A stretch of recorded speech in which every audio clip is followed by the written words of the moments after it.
name is Kul Mahay, and I am the CEO of Ignite Your Inner Potential, a leadership development and emotional intelligence based company.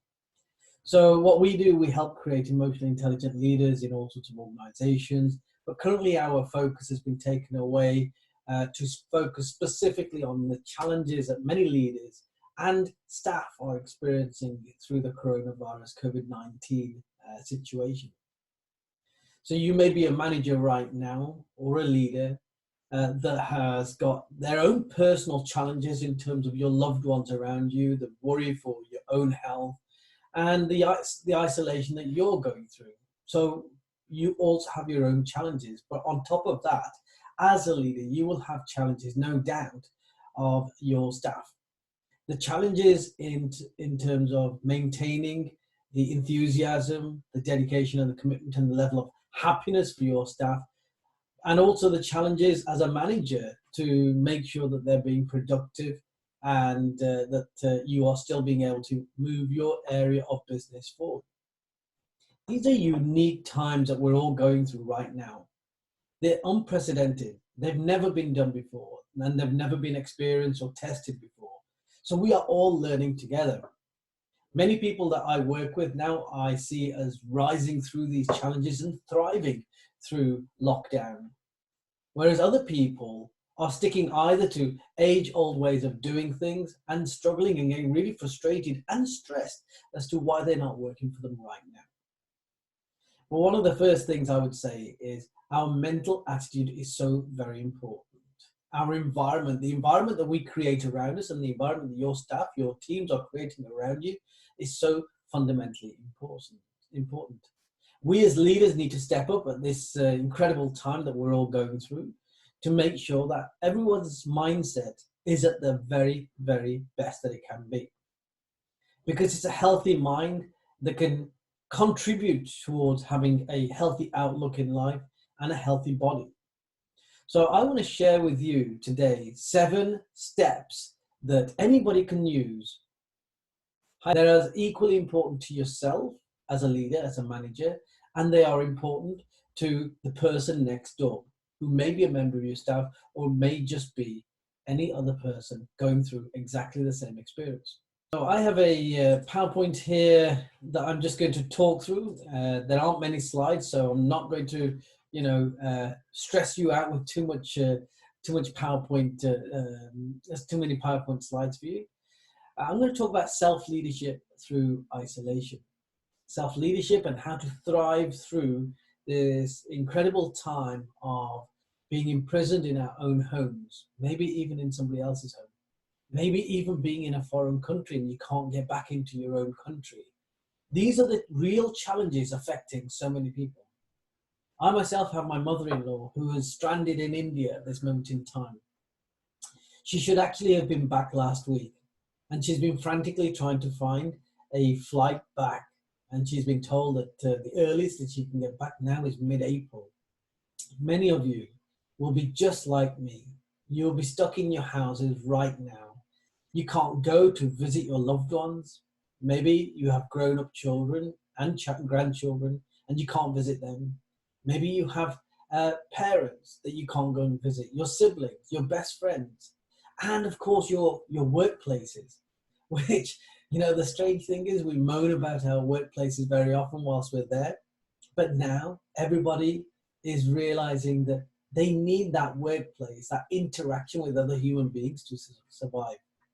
Well, I want you to not just survive, but to thrive through this coronavirus experience that we're going through. So I want to share with you some tips that have come from psychologists. These are the tips that psychologists themselves have suggested that we all should be following. And by following these, we can actually get ourselves fitter, healthier, happier, and more productive throughout this whole isolation period. So what are these 7 tips? Well, I'm just going to go through them very, very quickly. Number one is about consuming too much news. Now, I don't know about you, but the only time ordinarily I don't watch the news. I was in the police service for 32 years. I was a leader in the police service. I had to watch the news every single day. And I know that the only good news out there is bad news. That is what makes the news channels productive and and profitable. So they're only ever interested in bad news. Now, in this current crisis, it is of course very important for us all to be aware of what is going on in the world, and particularly in our own country.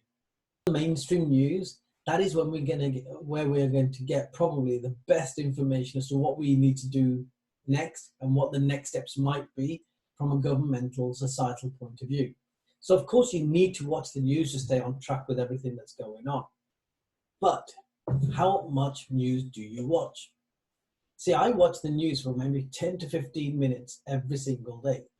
I watched the news this morning for 5 minutes, and I'll probably watch the news just before I relax for the evening, just so I know that nothing major has happened during the day or any last minute decisions that might have been made.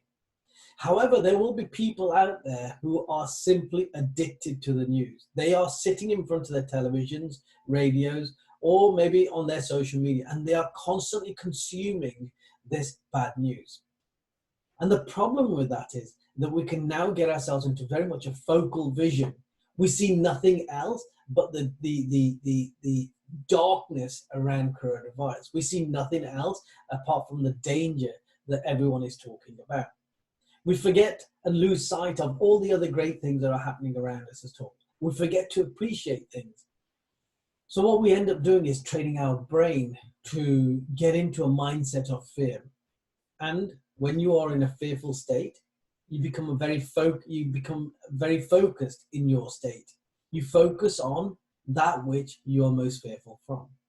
So limit the amount of news that you are watching on a day-to-day basis. The next thing is information overload. Again, similar to the news, lots of people will be watching the news, avidly sitting in front of their television, watching the news. And secondly, they will be Googling, they will be researching books, they will be getting magazines. They will be wanting to get as much information around the situation, both in this country and abroad, as much as possible.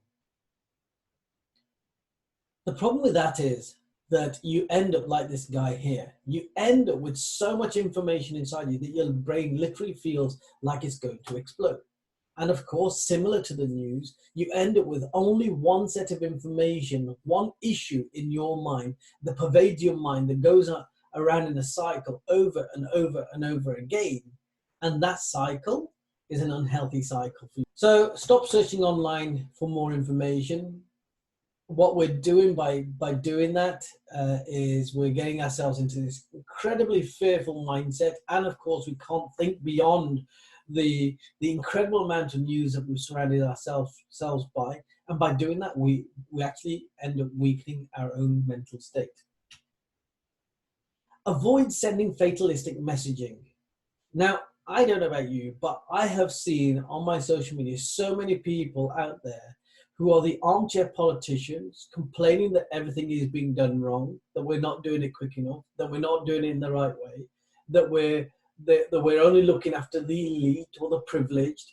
I've seen all of the conspiracy theories about where this illness has come from, where this virus might have come from, why it only affects certain sectors of the community. And the reality is, by the way, they just happen to be the most vulnerable. But I have seen, and I know of people who have died who are in a healthy state. Babies. I've seen teenagers. I've heard of people in my age group who are quite fit and healthy. So this virus is not just attacking one proportion of society, it's attacking everybody. It just so happens that some are more vulnerable than the others. But all of these people who are out there spreading these conspiracy theories, spreading these these politics, these grievances that are their grievances, that are not matched by the grievances of other people, they don't replicate or represent the thoughts of the majority. These actually end up pervading society. And what ends up coming from that is that we are creating ripple effects wherever we go. Not everybody has the same mental strength as you. As a leader, it is so very important and incumbent on us as leaders to spread positive messaging out. So what are the messages that you're sending out to your staff? to your peers, to your friends, and to your family? Are you sending out positive messages, or are you sending out negative messages? Psychologists believe that sending fatalistic messages is a really bad thing to do. Whilst you're in isolation, listening to relaxing music, reading a book, or playing games with the family, or maybe planning for the future, are all some of the ways that we can be occupying our time. The truth is that we're in a new sense of normality, and it's rare for any one of us to have this amount of time sat at home and not being at work.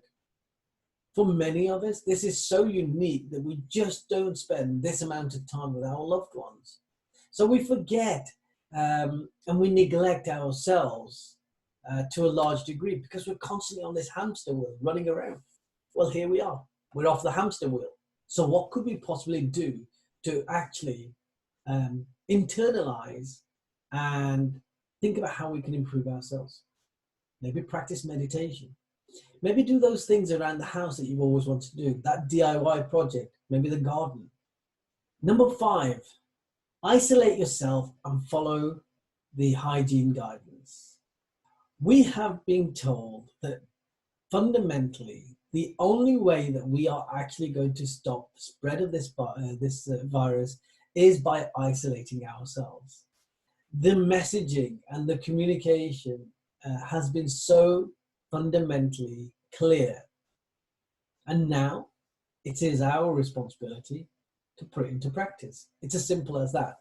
So I know that you'll have heard this over and over and over again, so I'm not going to repeat this, aside to say, isolate and keep yourself as healthy as you possibly can. And make sure that you're not spreading this virus to other people. Make sure that you're taking all the necessary precautions, like washing our hands properly every 20 minutes to half an hour, which is what I'm doing. I wash my hands so regularly now that I have to wear moisturizer on my hands to keep them soft. So look after yourself, do the right thing, and doing the right thing will ensure that A, you don't get unwell, or you stand a greater chance of not becoming unwell. And if you pass this message on and reiterate this message to your staff also working from home and isolating, if you keep reiterating this message, it will embed that message within them, and they also will remain fit. Because the truth of it is that we need to keep our immune systems strong and healthy. We need people to remain as healthy as possible because this will end. This will end at some point and people will need to go back to work. You will need to go back to work. And we still need to be on the very top of our game. And one of the things that we need, what we can do to boost that immune system is to remain positive. For me, I am very, very careful as to who phones me, who sends me messages, what kind of energy, if you like, I've got on my social media timelines. And if I see anything that's negative, that person is either silenced or defriended straight away. Because I know the importance of maintaining a very, very positive mindset. That positive mindset boosts your immune system. That positive mindset keeps you focused and gives you spatial awareness and stops you getting into that focal awareness that I talked about earlier on. Positive mindset is so very important and actually helps us to get into our prefrontal cortex, which is probably the most powerful part of our brain, that can actually be able to help us to regulate our bodily functions as well. So stay positive. I know there's a lot of people out there saying, I don't want to be happy clappy. This is not about being happy clappy. This is about understanding that there is light at the end of the tunnel, and that in any given situation there is always something to be grateful for, and that you can get over this. Because the truth is, this is only temporary. This is only temporary. Number 7, psychologists recommend that A, we understand that this is only temporary, but B, to also understand that there's a greater power at work. Call it nature, call it the universe, call it God, call it whatever gives you, makes you feel comfortable. But understand there is a far greater power than humans at work here as well. And that power is helping to resolve this situation right now. I'm hearing stories of how Mother Nature has taken over the world again. You know, we've had a couple of weeks now without uh, planes flying in the sky, hardly any cars on the road, significant reduction in emissions, carbon emissions around the world, and nature is beginning to thrive all over again. Imagine the power of Mother Nature when it decides that it needs to combat this illness that's pervading the planet, because it does reset itself every now and then. So psychologists believe that we should have a belief in something bigger than us, and that would help us to maintain this really positive outlook on life. So there you go, folks. It was a very, very short spin on 7 things that I think we can be doing to keep ourselves healthy and happy during very challenging and unprecedented times like self-isolation from the coronavirus. But this is also a message that you can be sending to your staff if you are managing staff from a remote location. And most of us are in the world. So I think it's a message that everyone needs to be able to hear. So by all means, do share this link to this video with your staff. And remember, one of the most important responsibilities of being a leader is to inspire and motivate and be a lighthouse for other people so that they can follow you. So we have to lead by example. So I hope that's been useful for you guys. My name is Cole Mahay. If you want to reach out, then please do reach out. My email address is Cole, that's K-U-L, at Kulmahay, KULMAHAY.com. And I'm more than happy to have a chat with you. Take care and God bless. Bye-bye.